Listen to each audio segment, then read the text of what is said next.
क्योंकि हम एक पब्लिक फिगर बन गए, स्कूल जाते हुए डरते हैं पुलिस या अपना कोई सिक्योरिटी गार्ड के बगैर। समझता हूं अगर फवाद ने भी बात ये की है,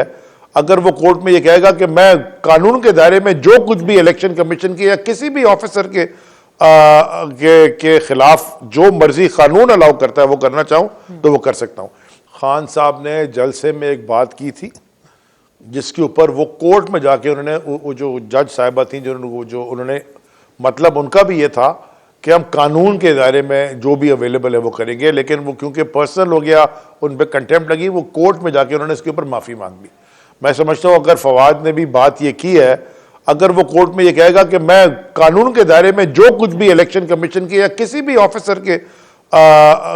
के खिलाफ जो मर्जी कानून अलाउ करता है वो करना चाहूँ तो वो कर सकता हूँ। जहाँ तक आपने बात की ख़ानदान के ऊपर, आपकी बात बिल्कुल ठीक है।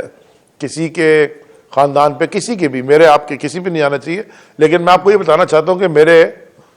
2 बच्चे हैं, बेटी मेरी हो गई है वो 16-17 साल की, तो उसके पास मोबाइल फ़ोन और सारे वो चीज़ें, तो वो जो उसको ख़ानदान की सुननी पड़ती है हमारे ऊपर, जो प्रेशर आता है, ये पॉलिटिक्स में, पब्लिक सर्विस में, वो हमें उनको ट्रेन करना पड़ता है कि ये पॉलिटिकल प्रेशर उनको लेना पड़ेगा, या मैं बाहर भेज दूं उनको, लेकिन वो अभी भी यहीं हैं, वो यहीं रहना चाहते हैं, वो एज अ यूनिट फैमिली हम यहीं रहना चाहते हैं और वो प्रेशर साथ ले रहे हैं। लेकिन हमारे खानदानों के ऊपर भी बड़ी बड़ी चीजें आती हैं। हमारे बच्चे शहर करवाए, मेरी बात प्लीज, लास्ट में 5 सेकेंड्स, हमारे बच्चे इस शहर कराची में क्योंकि हम एक पब्लिक फिगर बन गए, स्कूल जाते हुए डरते हैं पुलिस या अपना कोई सिक्योरिटी गार्ड के बगैर।